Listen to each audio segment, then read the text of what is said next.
On est à l'intérieur du salon, on a une chance pas possible, c'est noir de monde, gros succès aujourd'hui de ce salon de l'adoption et de la nature. Je suis en compagnie de Julie. Bonjour Julie, vous avez un monde extraordinaire aujourd'hui. Ah oui, c'est formidable. On ne s'attendait pas à avoir autant de monde. En plus, malgré les restrictions liées au Covid, le salon fait carton plein, donc on est très heureuse.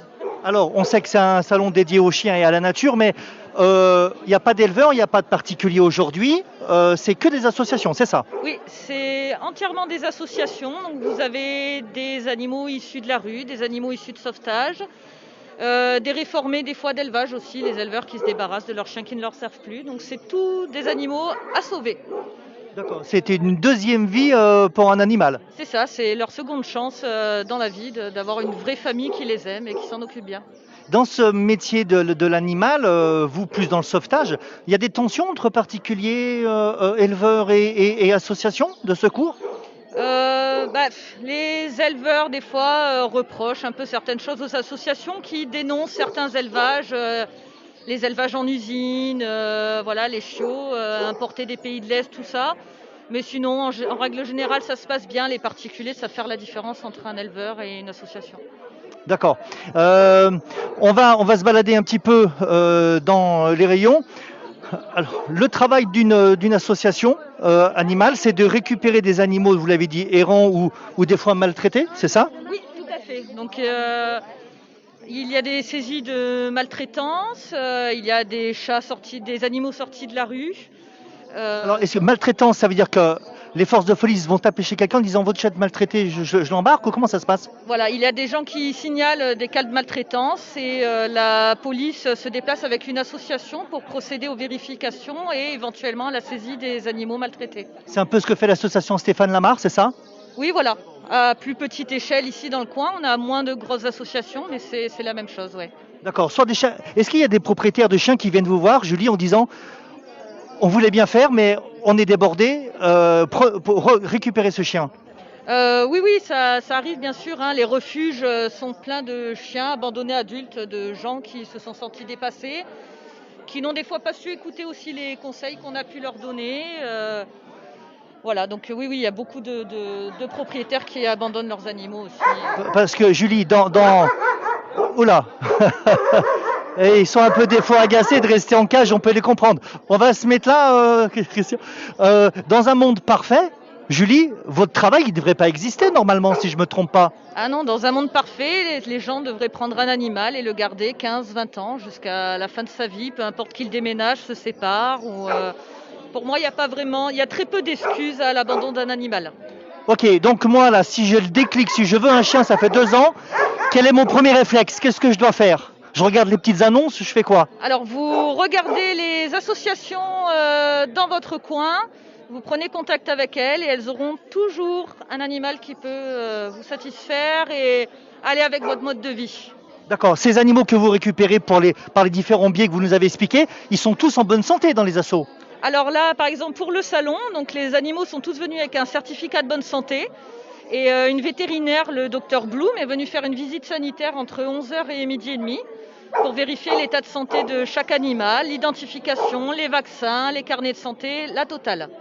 Bon, eh ben ça c'est du boulot, Julie, et je suis bien content que vous ayez autant de monde, même avec le soleil dans les stérelles.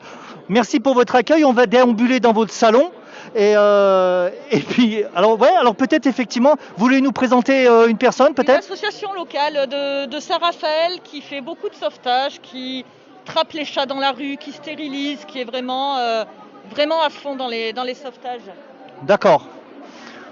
On a toujours les images de ces petits chatons. Bonjour madame. C'est pour STRL TV, est-ce que je peux vous demander, merci Julie, est-ce que je peux vous demander votre prénom? Alors moi c'est Kim. Kim, la petite question que je voulais vous poser, je sais, on vient de m'expliquer votre travail par rapport aux chats, par rapport à notre coin. On m'a parlé de stérilisation. C'est obligatoire, un chat qui est récupéré par une association, la stérilisation ou la castration? Oui, en fait, le but, c'est pas de récupérer un endroit pour faire proliférer les chats à un autre endroit. Nous, quand même, notre but, c'est qu'on récupère dans la rue pour qu'il y ait moins de chats dehors. Donc, si on ne fait pas stériliser, notre travail, disons, ne sert à rien. Parce qu'on prendra un endroit, mais si c'est pour faire des chatons à un autre, ce serait inutile, quoi. Donc, oui, la stérilisation est obligatoire. Nous, tous les chats adultes, C'est pas, excusez-moi Kim, c'est pas en inadéquation avec les associations de protection des animaux.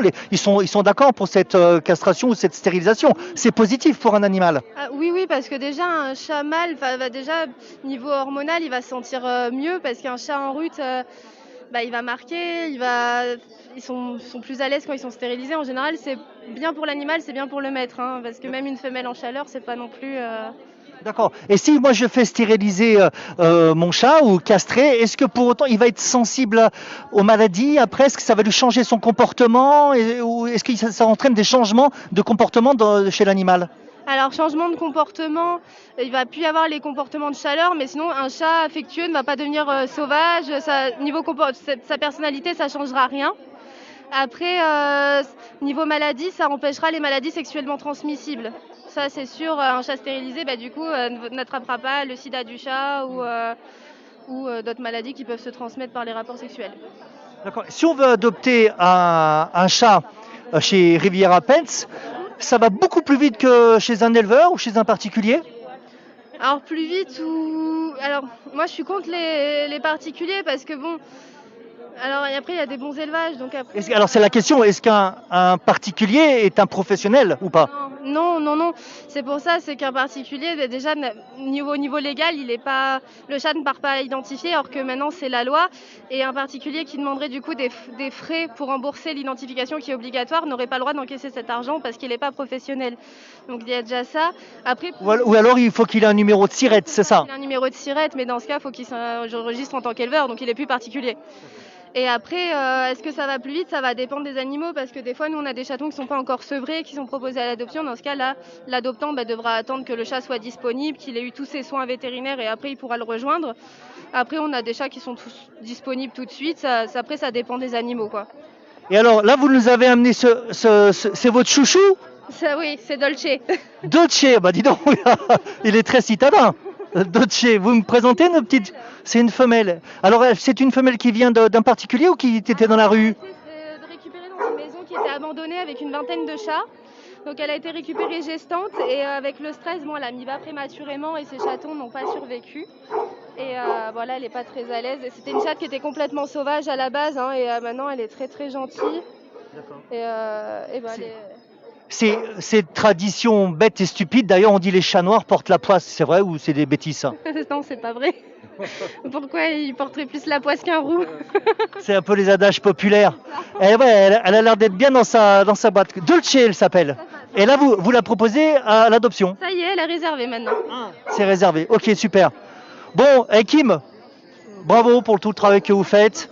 On se doute que c'est du boulot au quotidien et puis il doit y avoir un côté émotionnel dans votre boulot. C'est que la petite Dolce, quand elle va partir, je suppose que ça va vous... On s'y attache, mais après on peut pas tous les garder. C'est ce qui nous permet de pouvoir en récupérer d'autres. Et vous, personnellement, dans votre vie privée, sans indiscrétion, vous avez des animaux de compagnie ou c'est que le boulot? Non, j'en ai. Bon, mille bravo. Merci beaucoup. Merci Kim. C'est fou le travail de toutes ces associations. Il y a des chiens et des chats partout, on ne sait plus où donner de la tête. Allez, on va se balader, on va les saluer.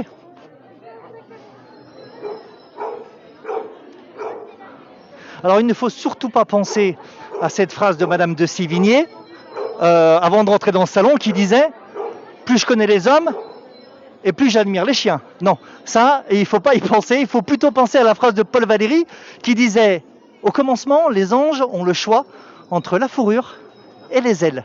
Alors, on va aller voir ces petits anges. À tout de suite, on revient.